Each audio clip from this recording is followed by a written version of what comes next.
India बन गया है वर्ल्ड का सबसे hottest country. Top 100 hottest country में से इंडिया का 97 सिटी जो है इंडिया से है।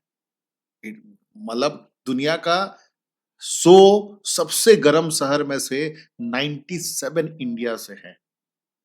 Can you believe this? अगर मैं आप लोगों को कहूं 100 में से 97 इंडिया से है और केवल जो है 2 शहर नेपाल से और एक पाकिस्तान से, बाकी 100 में से 97 शहर जो है हॉटेस्ट के मामले में, गर्मी के मामले में इंडिया से है। क्या आप बिलीव करोगे? बिल्कुल। एक लाइव टेम्परेचर रैंकिंग वेबसाइट के अकॉर्डिंग दुनिया का सबसे गर्म शहर में से लिस्ट मैं आपको दिखाता हूँ। पहले मैं आपको दिखाता हूँ, उसके बाद ही मैं ये चीजें जो है बात करूंगा कि ये कितना सच्चाई है। आप लाइव देखिए, ये जो है आप लाइव देखिए, यहाँ पर देखिए लाइव। आज आज डेट कितना है देखिए। आज का जो डेट है दैट इज 2:07 पे ये रिकॉर्ड हो रहा है और ये है मई 21 मई, दैट इज 21 मई 2026। ठीक है, मैं रिकॉर्ड हो रहा है। तो यहाँ पर आप देख सकते हो ये लाइव अपडेट है। ठीक है, वेबसाइट आप देख लीजिए, वेबसाइट है aqi.in, that is AQI website है, aqi.in है और ये लाइव रियल टाइम लाइव है। अभी अभी का मतलब 2:07 पे, यानी कि 21 मई को 2026 में देखो टॉप 100, ये देखो हॉटेस्ट है।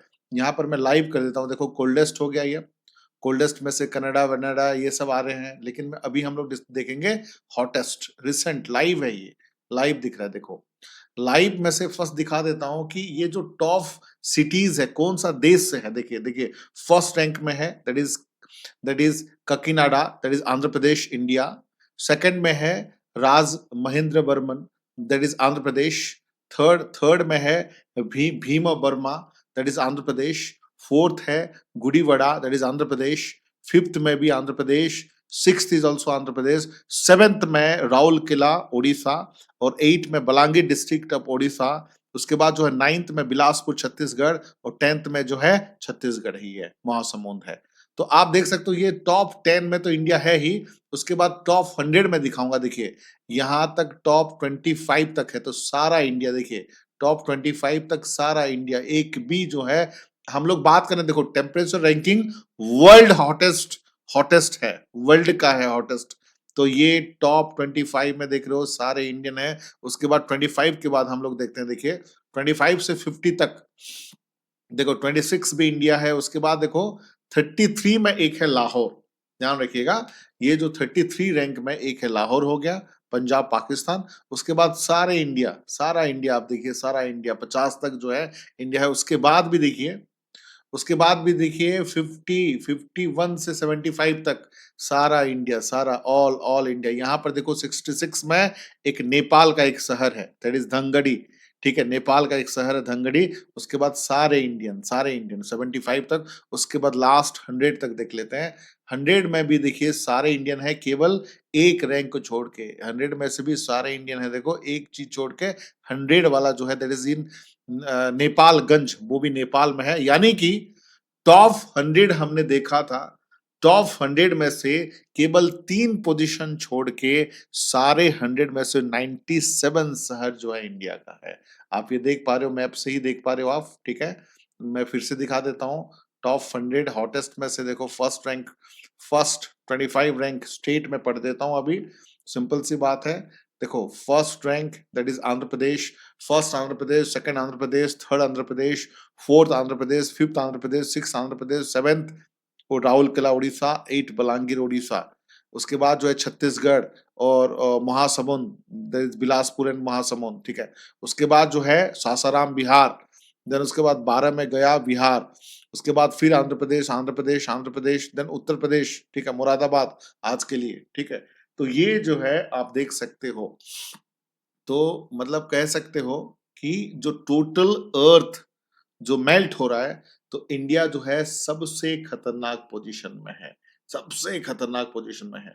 तो मतलब कह सकते हो कि पूरी दुनिया में सबसे ज्यादा heat concentration south Asian specially Indian reason में ही दिख रहा है। ठीक है, ज्यादातर जो है इंडियन रीजन में ही दिख रहा है। ये खतरनाक सिंबल है इंडिया के लिए।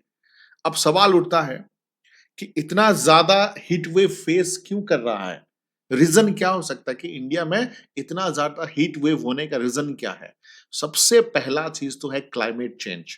ग्लोबल वार्मिंग जो है कंटीन्यूअसली अर्थ का एवरेज टेम्परेचर बढ़ रहा है और और इंडिया ट्रॉपिकल रीजन में होने की वजह से इसका इम्पैक्ट ज़्यादा मतलब एक तरफ से कह सकते हो कि फेस करता है। और दूसरा रीज़न है कि कंक्रीट सिटी सब में आज के डेट में जो है पेड़-पौधे नहीं है। मतलब एक तरफ से वहाँ पर जितने भी जो है बिल्डिंग्स जो बनाए गए हैं, ठीक है? रोड्स जो बने हैं, जो सिटी ट्री ट्री कम होने की वजह से और उसके साथ जितने भी बिल्डिंग्स और रोड्स जो है हीट को एब्ज़ॉर्ब कर लेता है, जिसको कहते हैं अर्बन हीट आइसलैंड इफेक्ट बोला जाता है और इसकी वजह से भी रीज़न हो रहा है और सबसे बड़ा रीज़न तो डिफॉरेस्टेशन है। जंगल को काटने की वजह से कूलिंग आना बंद कर दिया है, डिफॉरेस्टेशन ठीक है? जितना जंगल को काटेंगे उतना गर्मी होगा। उसके बाद 4th नंबर रीज़न है एल नीनो इफेक्ट, ठीक है? पैसिफिक ओशन का टेम्परेचर पैटर्न भी ग्लोबल हीट को इंक्रीज़ करता है। और एक्सपर्ट ऑलरेडी वार्न कर चुके हैं कि इंडिया में 50% 50 डिग्री जो है टेम्परेचर नॉर्मल हो सकता है। अब देखो ये जो है मतलब ह्यूमन ह्यूमन बॉडी पर इफेक्ट क्या करेगा ये? अब आप सोचिए 49 डिग्री टेम्परेचर सिर्फ अनकंफर्टेबल नहीं होता, ये बहुत डेंजर होता है। एक्सट्रीम हीट की वजह से डिहाइड्रेशन हो सकता है, हीट स्ट्रोक हो सकता है, low blood pressure, fainting, kidney trace मतलब इवन डेथ तक भी हो सकता है। तो सबसे ज़्यादा डेंजर होता है कि मतलब खासकर जो एल्डरली पीपल है, ओल्ड एज पीपल है, बच्चे हैं या फिर जो काम कर रहे हैं, बाहर काम कर रहे हैं, उनको सबसे ज़्यादा दिक्कत होता है। इसी वजह से हॉस्पिटल में heat related cases rapidly increase हो रहा है और अगर ह्यूमिडिटी भी हाई हो, तो बॉडी स्वेटिंग के थ्रू मतलब एक तरफ से प्रॉपर्ली कूल नहीं हो पाती है। तो यहाँ पर देखो ये ज़ाहिर-सी बात है मतलब दोस्तों, ये सिर्फ़ एक वेदर रिपोर्ट नहीं है, ये एक वार्निंग है कि अगर आज भी पॉल्यूशन, डिफ़ॉरेस्टेशन और क्लाइमेट इश्यू को सीरियसली नहीं लिया, तो कल के डेट में दिक्कत आएगी। तो फ्यूचर जनरेशन उसके लिए मतलब एक तरफ से भुगतेंगे उस चीज़ को और सबसे शॉकिंग बात ये है कि दुनिया का हॉटेस्ट सिटी की लिस्ट में इंडिया का डोमिनेट करना अब ग्लोबल कंसर्न बन चुका है। आपके सिटी का टेम्परेचर कितना है कमेंट सेक्शन में जरूर बताइए। वीडियो इन्फॉर्मेटिव लगे तो लाइक करो और ऐसे ही इंपॉर्टेंट एक्सप्लेनेशन के साथ जो है चैनल को सब्सक्राइब करते रहिए। ऐसे ही मतलब इंफॉर्मेशन के साथ मैं आता रहूंगा। मिलते हैं अगले वीडियोस में। धन्यवाद।